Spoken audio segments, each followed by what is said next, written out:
그리고 내가 이 작가의 사주를 또 풀어보니까 또 어떤 특성이 보이냐 하면 예술성은 내가 아까 없다고 했잖아. 근데 공간감은 굉장히 뛰어난 사람이다. 이렇게 나오더라고. 그래서 이 사람은 길도 굉장히 잘 찾는 사람이야. 어딜 가든 그냥 거리감, 뭐 방향감 이런 게 다 뛰어난 사람이란 말이야. 이게 굉장히 두드러지게 보여지는 그 귀칼의 대목들이 있잖아. 뭐 예를 들어서 요번에 나온 무한성이 대표적으로 그렇고 그렇지. 그리고 쿄우가이가 회전시키는 공간도 어떻게 그렇지. 보면 작은 무한성처럼 그렇지. 이제 아빠도 보여지잖아. 그렇게 생각을 해. 그래서 그런 면에 있어서 좀 이 사람이 공감감이 굉장히 뛰어난 사람이다라고 보여지는데 무한성에 대해서도 아빠가 할 얘기가 있다고 했잖아. 무한성에는 분업이 돼 있지, 공간을 움직이는 게 나키멘과 짱땅, 비파 움직이는 그런데 쿄우가이는 좀 돈이 없어갖고 자기 혼자 하잖아. 자기 혼자 하잖아. 고용을 못했어. 그렇지. 이 사람은 무한, 어떤 공간 그런 쪽에 사색을 많이 하는 것 같아. 근데 아빠가 보기엔 그렇다는 얘기지. 그런 무한성이나 쿄우가이가 했던 그런 혈기술 같은 걸로 보면 아빠는 그건 어떤 면에서는 작가의 내면이라고 봐. 추측하건대 작가는 굉장히 폐쇄적인 생활을 옛날에 했을 거라고 봐. 불우했던 가정사, 트라우마로 인한 폐쇄적 공간에서 자기 은둔 생활. 그 작은 방. 그래서 아빠는 무한성 그 공간은 작가의 작업 공간, 그리고 작가의 머릿속 내면 이런 걸 상징한다고 보거든. 무한성도 스케일이 크지 어떤 면에서는 그것은 어떤 곳이야? 폐쇄된 공간이지. 그치. 무한성은 폐쇄 공간이란 말이야. 폐쇄 공간인데 무한히 뻗어나갈 수 있는 가능성이 있는 곳. 뭐 작가의 작업 공간, 머릿속. 이런 걸 상징한다고 볼 수가 있는 거지. 맞아. 그리고 약간 작가가 좀 무에 집착하는 경향이 있다고 했잖아. 무이치로도 그렇고, 그렇지. 무한성도 그렇고, 그렇지. 무한열차도 그렇고, 무무무잖아. 그렇지. 근데 그게 사실은 없다의 뜻이라기보다는 무한하다의 뜻이다. 요렇게 말해지는 경우가 더 많잖아. 거기서 이제 무이치로의 형이 그런 말을 하고 죽잖아. 알고 있었어. 사실 무이치로의 문은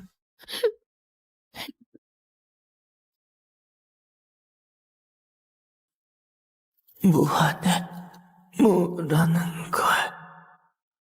무이치로의 무는 없을 무가 아니다, 무한의 무다라고 그런 게 사실 그런 것을 얘기한다고 할 수 있지 않을까? 옛날에 보잘것없는 자신, 누구도 알아주지 않는 자신은 없을 무의 무야. 그런데 자기의 어떤 성장 과정을 거치면서 자기 안에 무한성을 찾았다고 볼 수가 있는 거지. 그리고 이 무한이라는 것은 작가는 끊임없는 반복으로도 표현을 해. 그렇잖아. 무한성의 움직임도 그렇고. 같은 곳에 무한한 반복이야. 무한열차가 뭐야? 무한열차에 거기에 나오잖아. 첫 도입부 중에 무한열차의 어떤 철학적인 어떤 그런 부분들이 나오잖아. 끊임없는 열차를 하는데 끊임없는 승객들이 바뀌면서 이런 게 나온다고.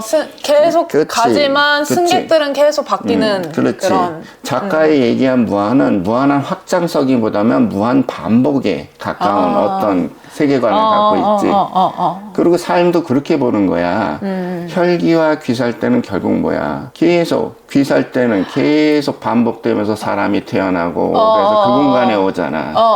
꼭 똑같지. 이야기 구조가 열차, 무한열차는 계속 가는데 사람이 바뀌는데 거기서 일어난 일은 비슷해. 그리고 내가 아까 이 작가 사주를 얘기를 했을 때 토가 많은 사주다라고 했잖아. 근데 그 토가 어떤 걸 의미하기도 하냐면 정말 토속신앙, 샤머니즘, 무당, 굿 뭐 이런 걸 뜻하기도 해. 그리고 종교적으로 딱 꼭 집어서 얘기를 하면은 불교 쪽에 좀 더 가깝기도 하고. 그래서 이 사람 사주에는 굉장히 불교적인 성격이 많이 드러나기도 하고 약간 종교에 쉽게 이렇게 빠질 수 있는 그런 성향도 조금 가지고 있어. 근데 작품에서도 그런 불교적인 특징 같은 것들이 좀 많이 보여지는 것 같아. 내가 가장 엄청 인상이 깊었던 게 무잔의 피를 혈기들이 다 나눠 받은 거잖아. 그렇지. 근데 탄지로를 볼 때마다 혈기들이 엄청난 두려움을 느끼면서 이건 내 두려움이 아니라 그렇지. 무잔의 두려움이다. 그렇지. 요렇게 요이리치를 조금 떠올리는 그런 장면도 있고 그렇지. 그런 두려움이 각인됐다. 그렇지. 그런 것처럼 것처럼 이제 나오잖아. 그렇게 표현되는 장면이. 그런 데에서도 좀 불교적인 특징이 드러나는 것 같아. 그렇지. 불교적으로 대표적인 게 그런 거잖아. 모든 것은 연결돼 있다는 세계관이잖아. 이게 떨어져 있지만 어떤 면에서는 연결이 돼 있고 그런 어떤 불교적인 세계관이 가장 많이 그냥 나타나는 어떤 그 무전의 지배 방식이기도 해.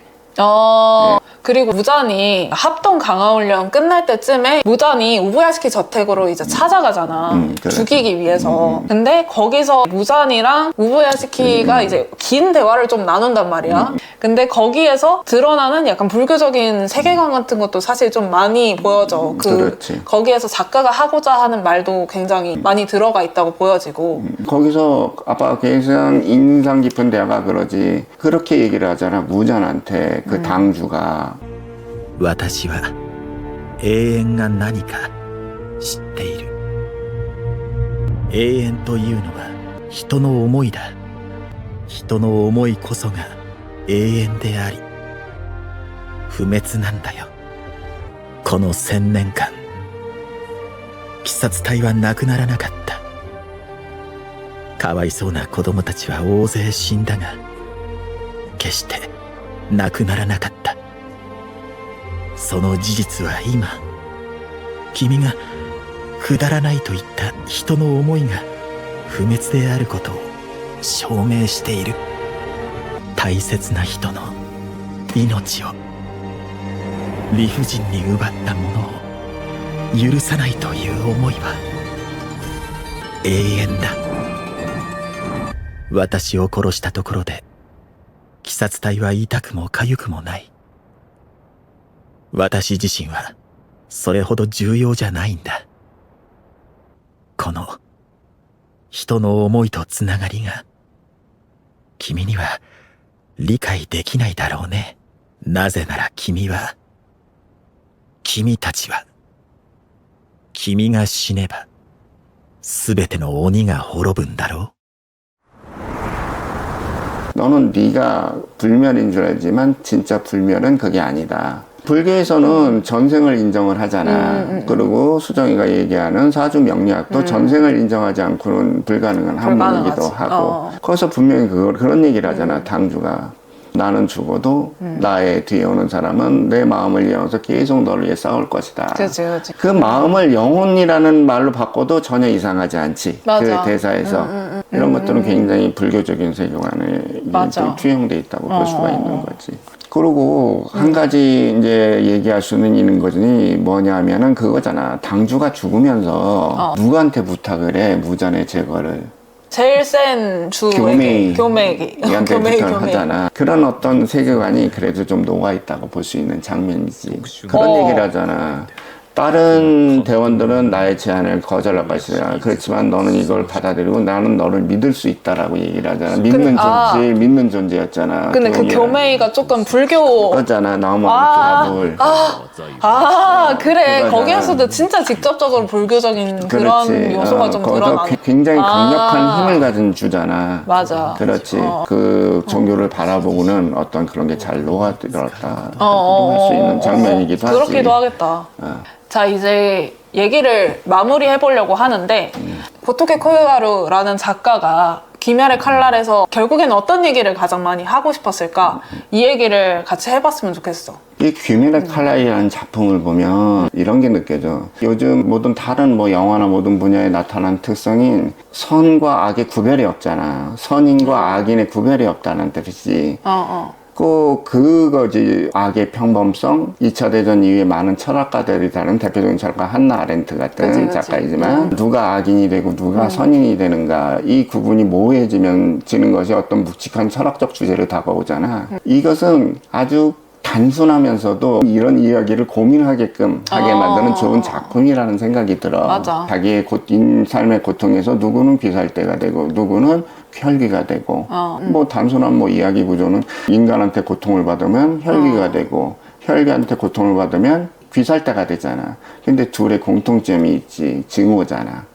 징후의 방향이 인간에게 방향이 그렇죠. 얼마나 이롭느냐 다르냐. 아니냐의 차이에서 갈릴 뿐이지. 그치. 근데 마지막엔 다 조금 똑같아잖아. 선으로 좀 선한 돌아가잖아. 악으로 이렇게 돼버리잖아. 대표적인 무한성에서 그 센 악당인 악하자가 굉장히 눈물샘을 자극하는 어떤 그 혈기라는 게 대표적인 것이고.